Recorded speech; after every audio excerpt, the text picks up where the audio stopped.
Hello दोस्तों, नमस्कार। स्वागत करते हैं आप सभी का हिंदी के इस खूबसूरत से सेशन में। मॉक टेस्ट आप कह लीजिए। तो आज हम आपके लिए लेकर आए हैं हिंदी के 20 प्रश्न जो आपके बीपीएससी एग्ज़ाम के लिए बहुत ही ज़्यादा हेल्पफुल साबित होने वाले हैं।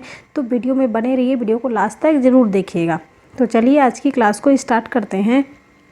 आज का अपना पहला प्रश्न है कि सभी स्पर्श व्यंजन कौन से वर्ग में हैं।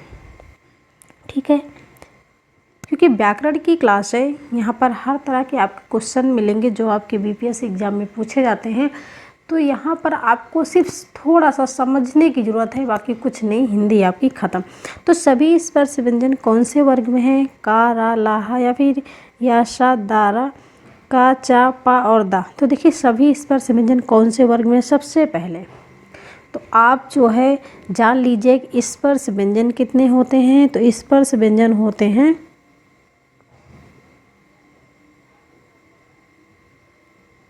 25। स्पर्श व्यंजन कितने होते हैं? तो 25 होते हैं। ठीक है, कौन कौन से वर्ग के?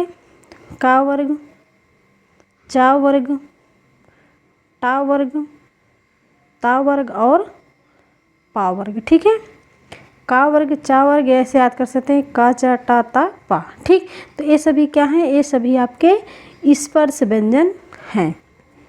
कितने होते हैं? एक वर्ग में कितने होते हैं? तो 5 होते हैं। और यहाँ पर वर्ग कितने हैं? तो 5। कितने हो गए? 25 हो गए ना। तो यहाँ पर देखना है कि सभी स्पर्श में कौन से वर्ग में है, कौन से यहाँ पर ऑप्शन है जिसमें स्पर्श व्यंजन है। तो देखिए यहाँ पर तो नहीं है, ये ऑप्शन आपका कट जाएगा, ये भी कट जाएगा क्योंकि या है यहाँ पर। तो या जिसमें आ जाता है क्या? अंतःस्थ व्यंजन कहला जाता है यहाँ पर। क्यों? और यहाँ पर रा है और यहाँ पर आपका रा है, तो ये भी क्या है? अंतःस्थ में ये भी आ जाएगा। तो यहाँ पर आपका सी विकल्प लॉक हो जाएगा। का, चा, पा यानी कि का भी आ गया, चा भी आ गया और पा आ गया। और दा किस में आता है? तो पा, फा, बा, भा, मा, ता, था, दा, धा यानी कि ता वर्ग में आपका दा आता है। तो सी विकल्प यहाँ पर लॉक हो जाएगा कि स्पर्श व्यंजन कितने होते हैं? तो 25 होते हैं। वर्ग कितने होते हैं? तो 5 होते हैं। एक वर्ग में कितने होते हैं? तो 5 होते हैं। ठीक है, तो यहाँ पर हम सी विकल्प को लॉक करेंगे। प्रश्न नंबर 2 है कि भारतीय संविधान की कौन सी अनुसूची में हिंदी भाषा को शामिल किया गया है। भारतीय संविधान की वह कौन सी अनुसूची है जिसमें हिंदी भाषा को शामिल किया गया है? तो भैया 8वीं अनुसूची में, भारतीय संविधान की 8वीं अनुसूची में हिंदी भाषा को शामिल किया गया है। अब आपके माइंड में प्रश्न बनता है कि हिंदी भाषा को तो शामिल किया गया है, कितनी भाषाओं को शामिल किया गया है? 8वीं अनुसूची में कितनी भाषाओं को शामिल किया गया है? तो 22 भाषाओं को शामिल किया गया है। कितनी भाषाओं को? तो 22 भाषाओं को शामिल किया गया है। क्लियर। प्रश्न नंबर 3 है कि किस काल को स्वर्ण काल कहा जाता है? स्वर्ण काल भैया बहुत ही ज़्यादा इंपॉर्टेंट क्वेश्चन है। अगर आप किसी भी शिक्षक भर्ती की तैयारी करें तो हिंदी आपकी बदलती नहीं है। आपका कोई भी सब्जेक्ट बदलता नहीं है, पूछने का तरीका बदल जाता है। तो आपको यहाँ पर देखना चाहिए पड़ेगा कि पूछने का तरीका, पूछने का लेवल कैसा होता है। तो किस काल को स्वर्ण काल कहा जाता है? तो भक्ति काल को हम क्या कहते हैं? स्वर्ण काल कहते हैं। बी विकल्प लॉक हो जाएगा। प्रश्न नंबर 4 है कि गागर में सागर भरने का कार्य। देखिए यहाँ पर हम 20 प्रश्नों को 10 मिनट में कराने वाले हैं कि गागर में सागर भरने का भावार्थ क्या होता है। देखिए छोटी गागर में सागर, गागर में ही सागर भरने का अर्थ क्या होता है?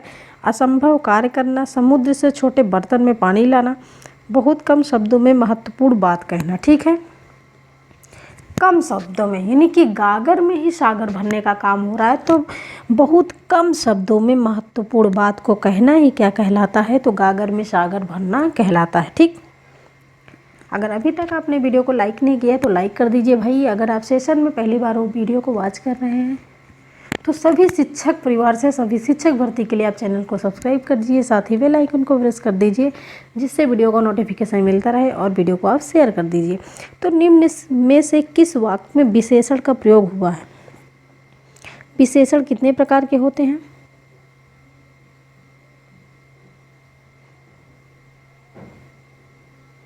विशेषण कितने प्रकार के होते हैं? कमेंट करके आप बताइए विशेषण कितने प्रकार के होते हैं। 2 होते हैं, 3 होते हैं, 4 होते हैं या फिर 5 होते हैं? कमेंट करके आप बताइए विशेषण कितने प्रकार के होते हैं। तो देखिए यहाँ पर पूछा गया है कि ऐसा कौन सा विकल्प है जिसमें विशेषण का प्रयोग हुआ है। रमेश घर जाता है, क्या इसमें हुआ है? रीता फल खाती है, क्या इसमें हुआ है? मेरी भैंस काली है, फिर जल्दी उठना स्वास्थ्यवर्धक होता है। ठीक, तो यहाँ पर हम लॉक करेंगे क्या? सी विकल्प को लॉक करेंगे। क्यों लॉक करेंगे? सी विकल्प को ही क्यों लॉक करेंगे? क्योंकि यहाँ पर है कि मेरी भैंस काली है, भैंस की विशेषता बताई जा रही है कि भैंस काली है। कौन सा विशेषण है? तो गुणवाचक विशेषण है। क्लियर?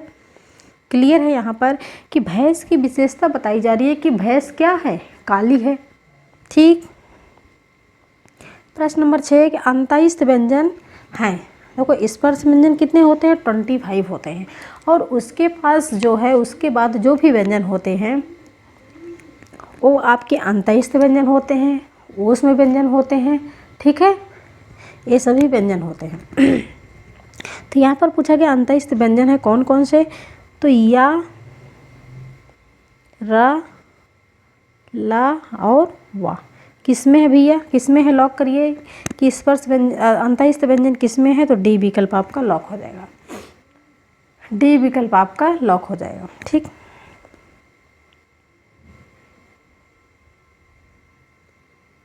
प्रश्न नंबर 7 है कि कबीरदास की भाषा कौन सी थी? कबीरदास की भाषा कौन सी थी? कबीरदास की भाषा कौन सी है?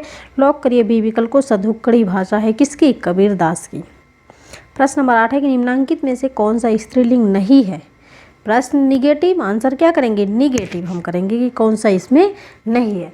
तो देखिए ये बहुत ही सिंपल है। स्त्रीलिंग और पुल्लिंग आप अपने शब्दों में उसको प्रयोग कर लीजिए। अगर आपको फीमेल वॉइस होती है, निकलती है, तब आप स्त्रीलिंग लगाइए, और मेल वॉइस निकलती है तो आप क्या लगाएंगे? पुल्लिंग लगाइए। तो देखा सरिता क्या है? नाम है, यानी कि किसी लड़की का है नाम है, तो क्या है? फीमेल है आपका, है ना? ये क्या है? फीमेल ही, तो ये आपका कट जाएगा। सवारी क्या है? ये भी आपका फीमेल ही है, ये भी कट जाएगा। बुलबुल, बुलबुल चहक रही है, ये भी क्या है आपका?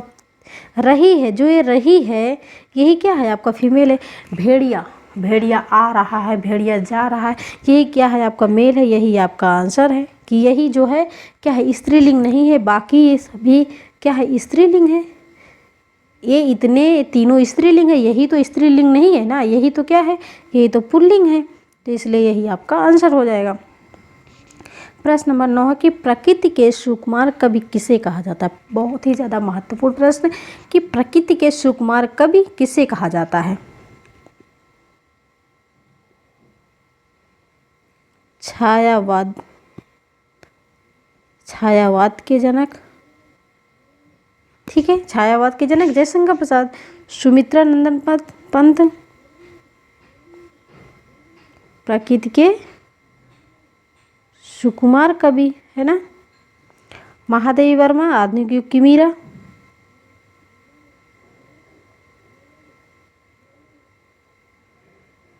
आधुनिक युग की मीरा महादेवी वर्मा को कहा जाता है। और सूर्यकांत त्रिपाठी को क्या कहा जाता है? तो क्रांतिकारी कब भी कहा जाता है।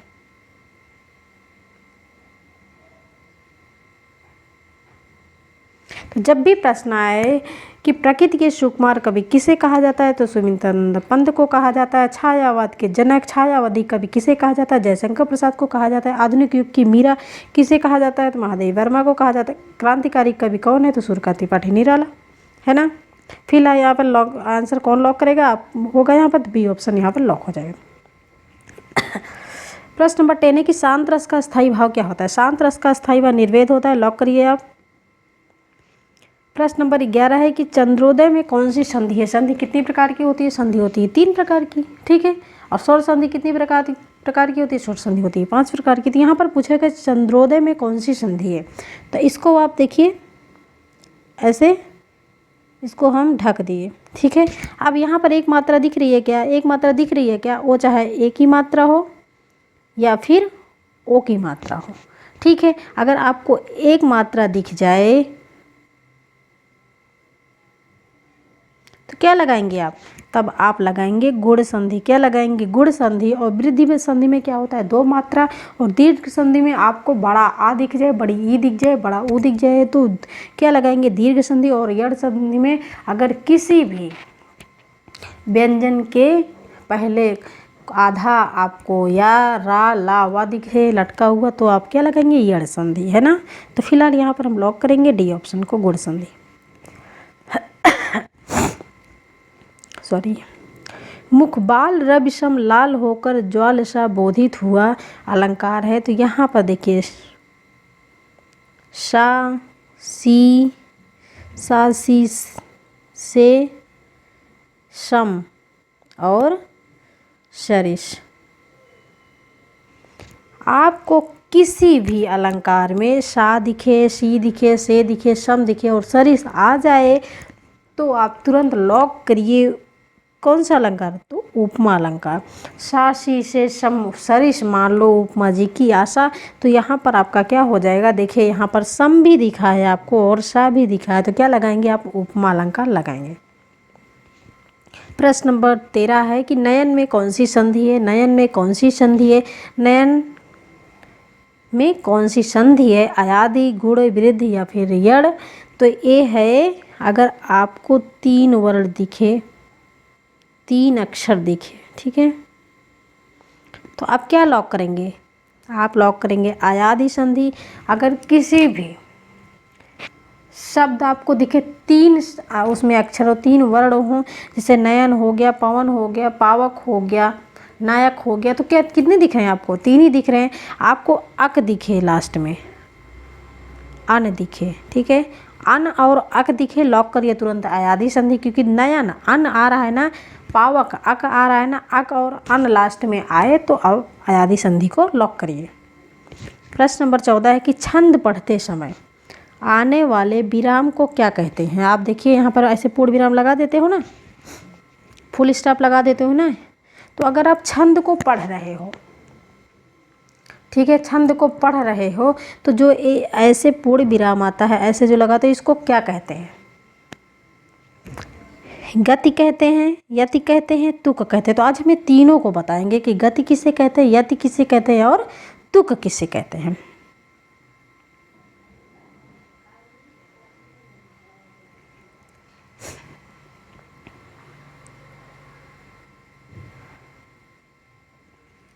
तो जैसे हो गया, देखो रघुपति राघव राजा राम, ऐसे होता लास्ट में, ऐसे अल्प विराम, रघुपति राघव राजा राम पतित पावन सीताराम। तो बीच में जो हम थोड़ा सा इसे चलते समय, छंद पढ़ते समय जो थोड़ा सा हम विराम लेते हैं ना, उसको क्या कहते हैं, तो उसको कहते हैं यति। क्या कहते हैं, उसको कहते हैं यति कहते हैं।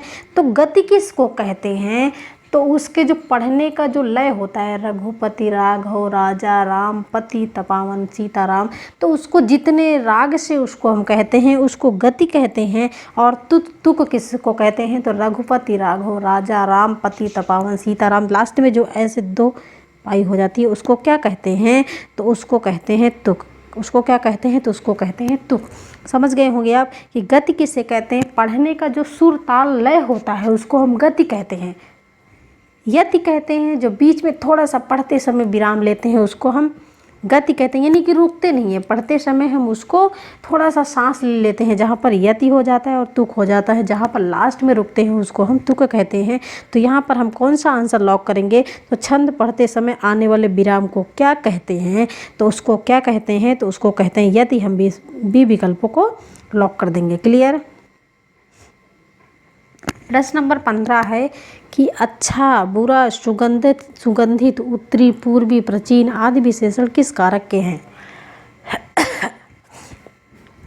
आदि विशेषण किस कारक के हैं, परिमाणवाचक, संख्यावाचक, गुणवाचक या फिर स्थानवाचक। तो देखिए यहाँ पर हम सी विकल्प को लॉक करेंगे, गुणवाचक। कैसे, क्योंकि यहाँ पर किसी के गुण दोष, किसी के गुण के बारे में बताई जा रही, किसी चीज़ के बारे में बताई जा रही, उसके गुण के बारे में बताई। जैसे वह व्यक्ति बहुत क्या है, अच्छा है, वह व्यक्ति बहुत अच्छा है, वह चीज़ बहुत बुरी है, वह व्यक्ति बहुत बुरा है, वह इत्र बहुत सुगंधित है, महक रहा है, ठीक है,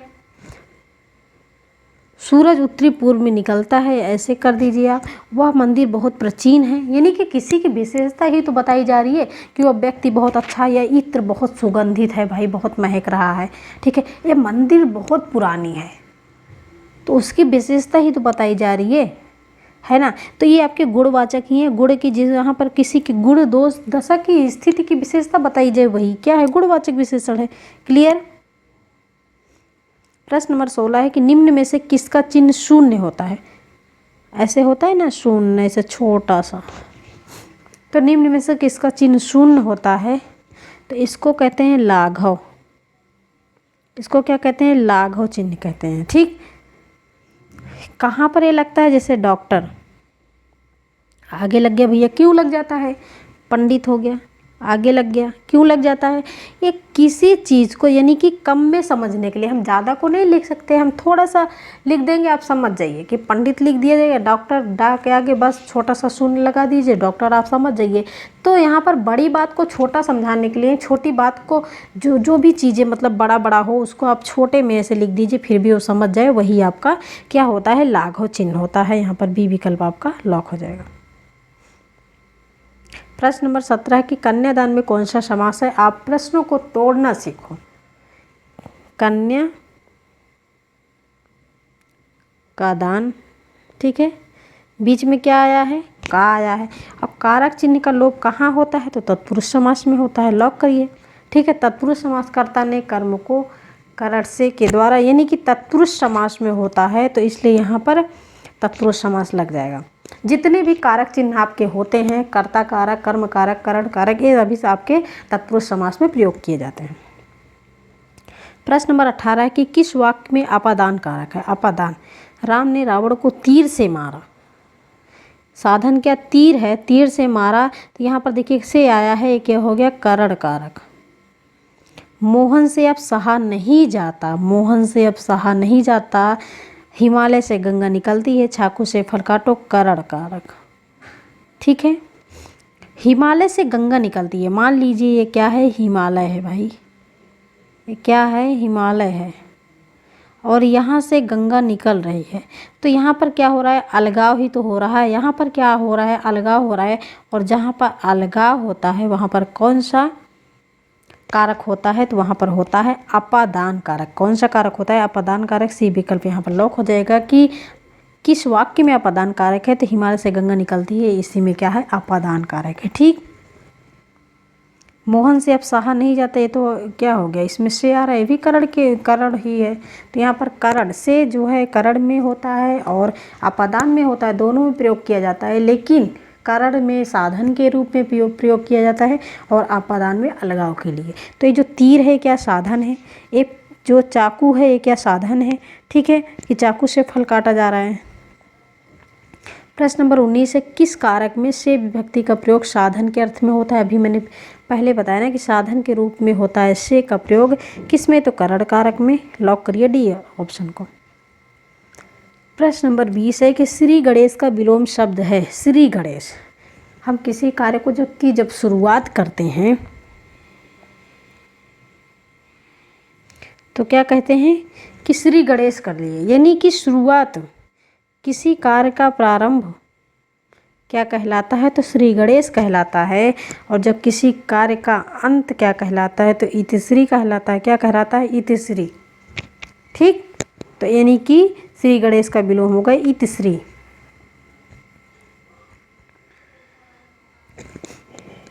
तो ये थे आज के हिंदी के 20 प्रश्न। तो दोस्तों आपको वीडियो कैसी लगी, अगर अच्छी लगी तो लाइक करना, अगर आप सेशन में पहली बार वीडियो को वॉच कर रहे हैं तो चैनल को सब्सक्राइब जरूर करना, साथ ही बेल आइकन को प्रेस करना जिससे डेली वीडियो का नोटिफिकेशन आपको मिलता रहे। Thanks for watching video. This is Sadhana Tyagi, expert class है।